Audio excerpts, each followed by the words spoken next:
Hey y'all, and welcome back to another episode of Sistas in Crime with Shy and Toy. I'm Toy, short for Latoya. And I'm Shy, and that's short for Shamia. And we right back at it this week with another banger. Well, I can't say banger because we do talk about murder. So we don't need to talk about bang bang. We back at it again with another true crime episode. This one is one that is not talked about that much. Yes. It may get graphic, so there's probably like a slight trigger warning. It may be graphic towards about the middle to end. So if you can't handle those details, go ahead and click off now. I don't want to hear about it because we're giving you a warning. Okay. And we will be rolling out more regularly now.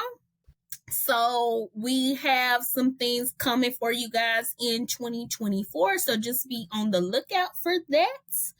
But without further ado, we're going to go ahead and get started. This one, it's one of the Forensic Files ones. I know it was season 5. What episode was that? Episode 11? 11, 12? I think 11. Yeah, I think season so. 5, episode 11, Forensic Files, if y'all want to watch that. But without further ado, I'll let my sister go ahead and get into it, and then we're going to take it off from there. All right, y'all. So today really isn't a long case, but we're going to get right into it. This case is out of Easton, Pennsylvania. So it's August 5th, 1996. And a woman named Kathy Segusti ran to her neighbor's house and told her that she had been stabbed in the arm by 2 drug dealers. Now, Kathy was a known criminal, prostitute, and drug addict amongst the community. So, the police said she had credit card, I guess it's fraud charges, I don't know, cocaine charges, and prostitution. Red flag, but So for the ones listening and not watching us, my sister's holding up a red flag. we started early. Okay. Already suspicious. Let me give her credit, says Bailey Sari. All right. So Kathy, of course, the police dropped by her home just to do an interview to see, exactly what happened. So Kathy was interviewed by the police, and she was able to name 2 of the drug dealers. It was Corey Mayweather and Kwame Henry. She listed those people as her attackers. She said what happened was they had been doing drugs together and they got into an argument. Ain't no telling what for. I don't know if someone took more puffs than the other. We don't know. But they got into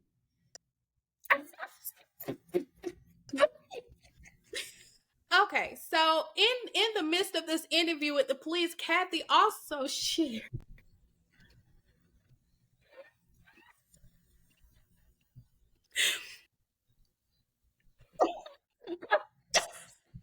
I'm sorry, y'all.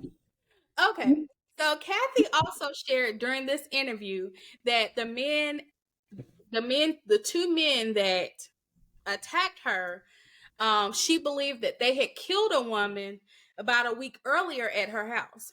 So she got into the story that happened with the, at this time they don't know, but this suspected murder. So Kathy said that the 3 men, which is Corey and Kwame, arrived with another man named Stanley Obis. So they said they arrived with a 19-year-old girl whose name was, she said it was Madaron Smith. So Madaron was a drug runner for Corey, Kwame, and Stanley. So Kathy says after arriving at their house, the men accused Madaron of stealing about $2,000 worth of cocaine. And of course, argument ensues. They take her to Kathy's basement. Kathy says she could hear her screaming and crying, and then there was silence. Kathy says she repeatedly tried to go down to the basement to see what they were doing, but Corey and Kwame were downstairs with Madaron, but Stanley stayed upstairs to prevent Kathy from going to the basement. Kathy said she did see Corey and Kwame go to her kitchen and get several items and return to the basement. So now Kathy, in the midst of the story, Kathy did admit that she was high at the time, so she was not able to see exactly what happened in the basement. She did know that she never saw Madaron again after she saw her that time, never saw her again. And shortly after the incident, she did see the three men, Stanley, Kwame, and Corey, carry a box from her basement out, I believe, to a car. Unfortunately, you know, I'm not trying to get into what happened, but but not only did Kathy see them transporting this box, there were some secretaries from a local business, who also saw these men carrying the box too. So you got about four or so people saying they saw them carrying this box. So police were confused because they actually, when Kathy shared this story, they went downstairs to search the basement. They didn't see like any signs of struggle, no blood, or no signs of violence. So they're like very confused. They know that Kathy's not really reliable. So at this time, they only have the okay. They only have the account of Kathy. Now in the episode, they said the only thing they had was a interview and a testimony from an admitted drug use. I said they want to say crackhead, but anyway, um, yeah, they wanted to say it because it took him a minute to say it. I heard it. She on that stuff. Right. Yeah, so police run a search to see if there was any 19-year-old reported missing named Madaron Smith, and there was no record of any teenage girl around her age named Madaron that someone reported missing. So, of course, they need to find Corey to, arrest him for attacking Kathy. So they ended up finding him, arresting Corey for stabbing Kathy. And during the interrogation, he denied knowing Madaron and where she was. So at this point, they have no evidence to prove what Kathy had alleged.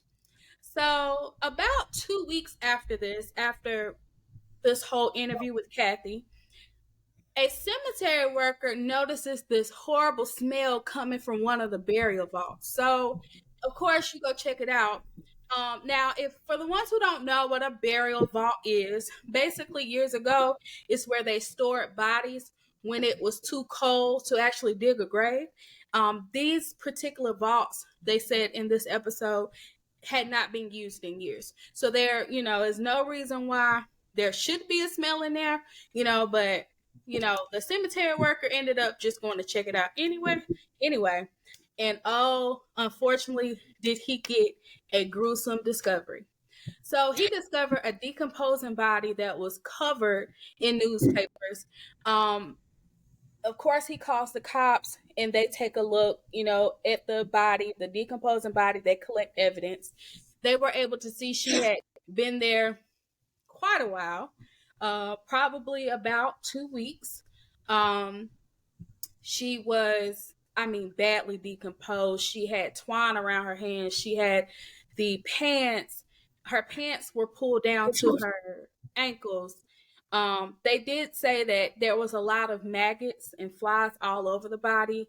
The police were able to look at the newspapers, but they didn't give like an accurate possible like time of death because they were old newspapers, like really old. So they were trying to look and see if it was possibly a recent newspaper so they can kind of gauge like when the person died. So they weren't like that wasn't helpful for the newspapers. So what they did was, which I've heard of them doing this a lot of times when you have a decomposing body, they actually took samples of the larvae that was on her body. So they were able to determine that the larvae were from a fly species called the black blowfly. The black blowfly. Okay. So they ended up like, it's cool how they do it, but they were able to like mature the larvae and see what kind of fly it was. And basically they do testing and they can tell like the larvae, when it was found, it was like in its third stage. So basically, they were able to determine, basically, just to sum it all up, that the time of death was between June 27th to July 27th to July 29th, which was around the same time Kathy had suspected that the murder had happened. Mm-hmm. So they did additional testing. Just they put the whoever it was, we still don't know who the body is. They put DNA testing in the system to see if anything flagged, that possibly could get an answer on who this body was. And they ended up doing this nationwide search, and they ended up having a name pop up, and it was the name Richezza Williams. So now my sister's gonna get into who Richezza was and the rest of the case. All right, so the vault where Richezza was found was bolted from the outside. So that told investigators that she had to have been placed there by someone else, and she passed away from homicide as opposed to natural causes. Also, her throat area had been eaten away by maggot infestation. So they weren't able to determine whether she was stabbed or strangled. But we're gonna get into that. All right. So again, as my sister stated, they found the body of Richezza Williams. When they did forensic testing, they were able to determine that she was not 19 like Kathy thought. She was actually in early puberty, so she was more so closer to the age of 13. Now, analysis of her teeth did confirm she was 13 years old. Richezza was a runaway from a middle-class family in Long Island, New York. And she had been reported missing by her family just a few weeks earlier. Now, they showed, I was going to say Matterhorn, they showed Richezza's photo to Kathy, and Kathy was able to identify, yes, this is the woman who I thought was 19-year-old Matterhorn Smith, whom they took to my basement. So apparently Richezza had changed her age and her identity when she ran away from home. So during the episode, you'll see them interview her teacher, Miss Sandra Taylor, and she was also her Girl Scout leader. And she said Matterhorn was an exceptionally beautiful girl, which they show pictures. She really was pretty. She actually reminded me of one of my cousins. Yeah. And she had beautiful hair. She was, but what I thought was weird, the way she said it, she said she was very pleasant for anyone to look at. I was like, just say she beautiful and move on. That just was kind of strange to me to word it like that. Yeah. But this is an older episode. I was like, maybe I'll extend her grace, but still, it gave me the ick. Yeah. She had a nice personality, and she was very friendly to everyone. After she finished grade school, she did not attend middle school on a regular basis because her father passed away, and then Richezza started acting out. So, they had discipline issues with her. Even the teacher, Sandra Taylor, was trying to, get her in line. But apparently Richezza ended up getting involved with running drugs from New York and Pennsylvania. And that's how she came into contact with Corey, Kwame, and Stanley. Now, when the police went back to Kathy's home, a lot of Kathy's kitchen utensils tested positive for human enzymes, which kind of corroborated Kathy's story. And police believe that the three men used those utensils for some type of torture on Richezza. So they also went back to the basement and found hair that resembled that of Richezza's. Because keep in mind, Kathy is a white lady, Richezza is a black girl.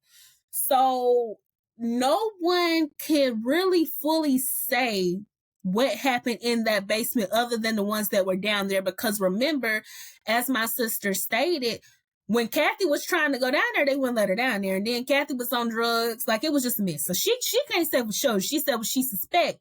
So everything at this point is circumstantial. Mm-hmm. Now, when police decide to go back to the vault where Richezza's body was found, and they, reevaluate, investigate everything. That wasn't the word I was looking for, but anyway, y'all know what I'm talking Another about. search. Yeah, they did another search of the area. I drew a blank, but so in doing so, they found a piece of chewing gum, y'all, and it was Big Red. I hate Big Red gum. I used to love Big Red, but now I'm more of an extra polar ice girl. Yeah. But I was at Dollar Tree today. They didn't have polar ice, so I picked up spearmint. Spearmint is my number 2. Number 3 would be the watermelon, but they say you don't chew watermelon gum for your, fruity gum. It doesn't help with breath. Not saying my breath stink because it don't, but I like to be minty. You know what I mean? You know what I mean? Anyway, that was a sidebar. But the Big Red chewing gum they found had teeth imprints on it. Mm-hmm. Now, this is important because apparently our boy Corey had a habit of chewing specifically Big Red gum, and he carried packs of it. Matter of fact, investigators remembered that when they were interviewing him and questioning him about Richezza's murder, he was chewing Big Red gum then. Mm-hmm. So, people have telltale signs. If y'all pick up some extra polar ice at a crime scene, that could be me. Now, if you pick up the 5 gum, that's probably me. No, I don't do crime. I don't murder. No. Okay. So they were thinking, they sent the gum off for DNA testing to see if it contained any saliva. However, investigators thought about it and they was like, wait a minute, in order for them to test it for saliva, they would have to dissect a piece of the gum, and then that would alter the teeth marks that were present on the gum. Mm-hmm. So instead of doing the DNA testing right then and there, they sent it off to a forensic odontologist for analysis. Now, what he did is took the teeth marks and basically used it as a mold to make a cast. And then he lined those teeth marks up with the imprint or a cast of Corey's teeth, and it was an exact match. And the way they knew that is Corey had a crossbite and he had very unique dentition. That's like the spacing and stuff in his teeth, and it matched up perfectly with the teeth marks that were in the gum. So, because of the lack of blood that was found in Kathy's basement, they thought that she was more than likely strangled. Again, they couldn't tell if her throat was slit or anything. Remember, I said that a minute ago because maggots had kind of ate away at her. So, and of course, they suspected that that was her body in the box that those 3 men were seen carrying towards the cemetery just a few weeks earlier.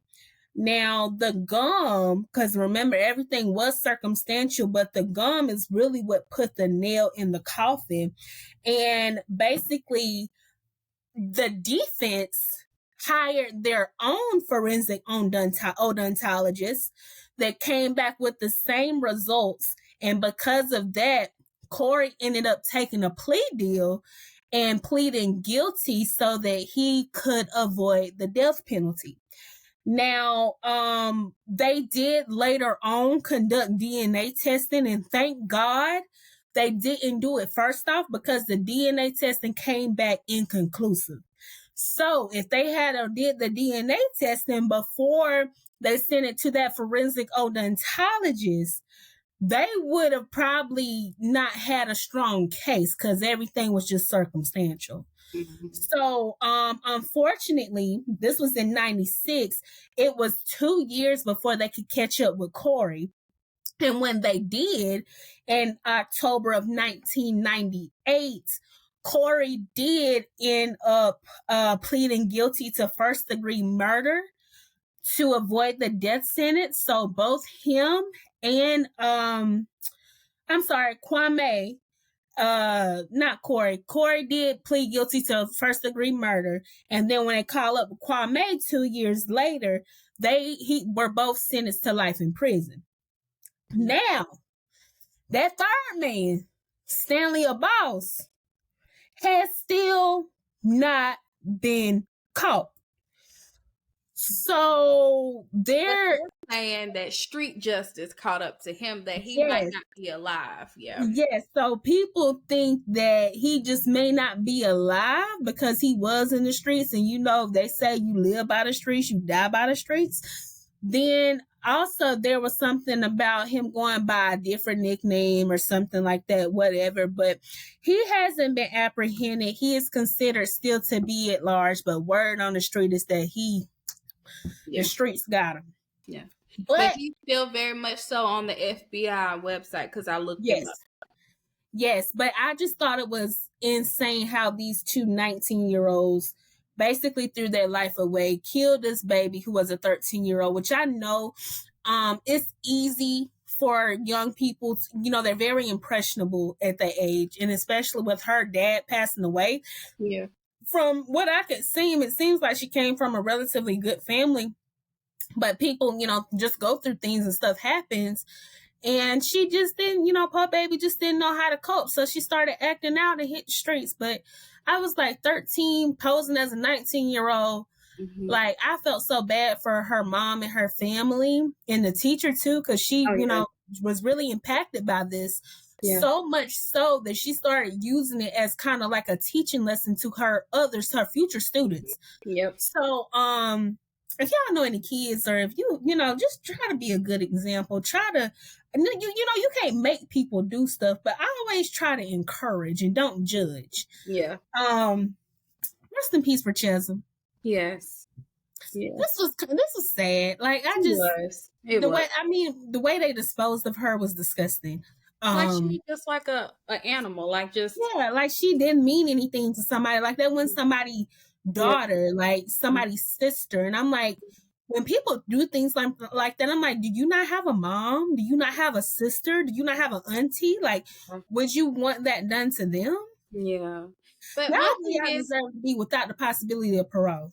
Yeah, but and just to think she could have been tortured, like, you know, of course we weren't able to tell this due to the condition of the body, but of course there was something done with the knives.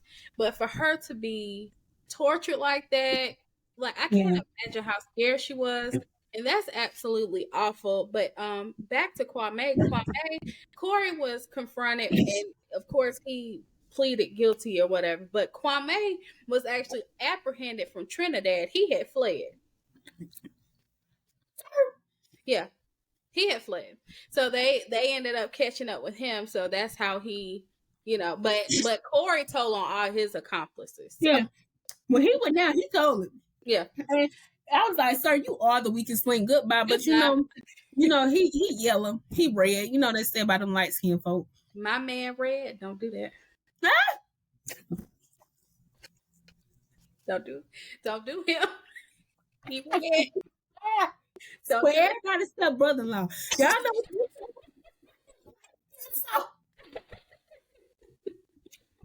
And I love all my melanated folks. Exactly. I'm just playing. But y'all, this case was crazy. I watched it like 2 or 3 times because I was just in shock. But if you do watch the Forensic Files episode, I will tell you it is graphic because I was eating the first time I watched it. And it shows the maggots and stuff. Yeah. And I immediately had to stop. Yeah. I don't know what it is. I'm going to say, I don't know what it is. I don't know what it is about season 5, 6, 7 of Forensic Files, because that was wild. Like, every time there's a murder, they show the body, and I'm just like, the body. I was like, give us a warning. Like, I wasn't ready for that because the next episode, I was like, really? Yeah, I have never seen a decomposed body. Thank God they only showed. I mean, I didn't want to see it anyway, but thank God they only showed like the hands, the legs, and the legs. Nothing else. I mean, you can see the was too bad to show everything else if Buzz was already eating away at her. Yeah. And then the newspaper. I mean, but But it's not the first time, honey. I've watched plenty of episodes of Forensic Files, and I'll be then like, they'll get to talking about the death, and they found the body, and then I turn to the TV, and boom, there it is. You got, I mean, Yeah, one of them we reported on recently. They kept showing his body. We yeah, reported on like a month or so the ago. doctor. Yeah, the Dr. Pitness-Haro. Yeah, They kept showing his body. Was it him or a different doctor? it was a different doctor. I can't But remember they his kept name. showing, and I was like, yeah. And the thing is, though, they showed his whole body, like even his eyes. That man looked dead. I can't stress this enough. That man was dead. you know what it just made me think of? This is not funny, but what it made me think of? Uh-huh. You ever seen a dead body? What movie that is? I apparently I have, like, What movie was that? I don't Boys know. in the Hood? Oh yeah. You ever seen a dead body? That's it. That's the movie. Yeah. But Wrong time. Give but a trigger warning. very much so like lights out. Like it was just disturbing. I was like, and they kept showing it. Every angle. His body at the house. His I body. said, oh, this is what we doing? I remember me talking about that. I was like, oh, this is what we doing? His body at the morgue. Like they just have him laid on the I don't know what Forensic Files had going on them. And I mean, it may be more seasons, but those are just the seasons I've probably watched every episode of Forensic Files. At this point, you need a trigger warning for all of them. Just be aware, be on high alert, because I was not expecting the maggots. Yeah. It was disturbing. And to think of her age, and this was a baby. Yeah, like that was unnecessary. And nieces and nephews her age, like, this is a baby out here playing grown. Y'all don't rush growing up. I promise you ain't nothing when you grow up but bills. Yeah. Don't be in no rush to pay no bills. Yeah. I was just thinking the other day, I used to say, oh, I can't wait till I grow up. I'm like, no, I like being grown up, but I don't want no more bills. I like being able to do whatever I want to do. Yes. But I do not like the responsibility and the bills. What Tommy said on Rugrats, I don't want any responsibilities. I felt that. I said, me either, Tommy. Me either. Like, I wish I could just do what I want, but somebody else fund it. Yeah. That's the God honest truth, though. I don't want to work. I don't want to do nothing. No. I just want to wake up and be cute every day. Yep. And I don't even care. I'm not even talking about no makeup. I just want to be moisturized and my rose on the couch.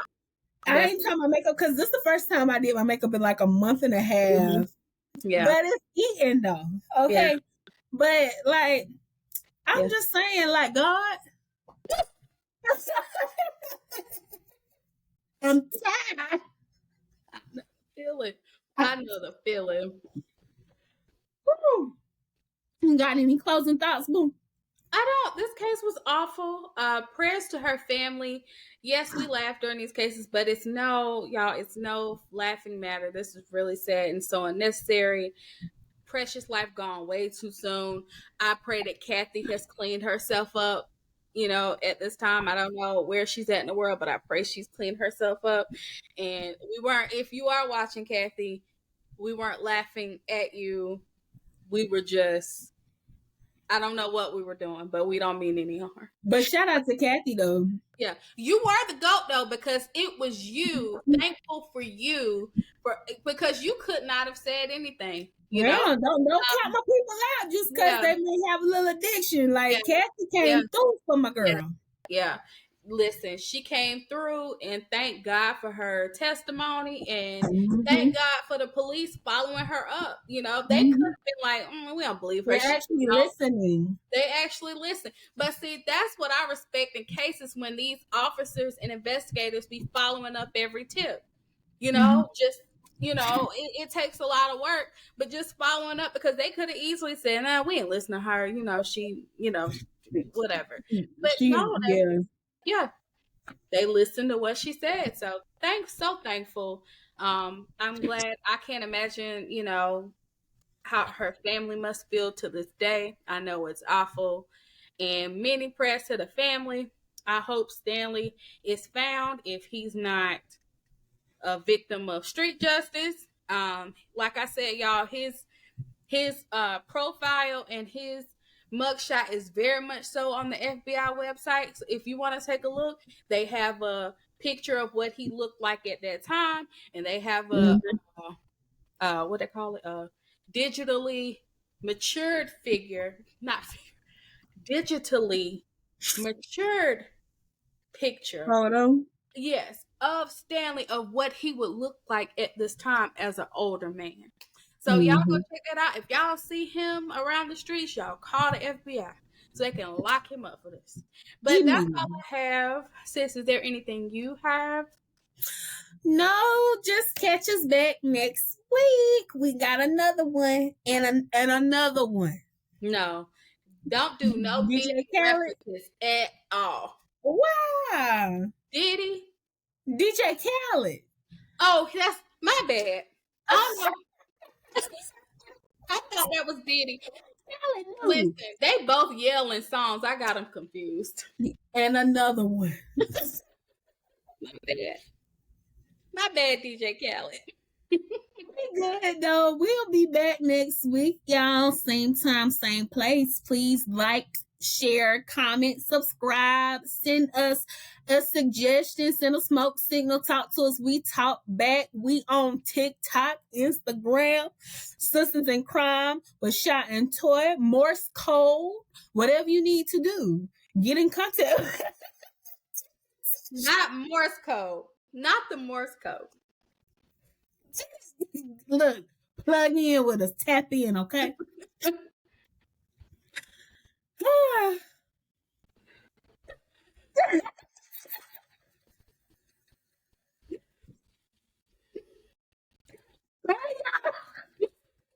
Bye, y'all. Have a good week. We love y'all. Thank y'all for your support. Bye.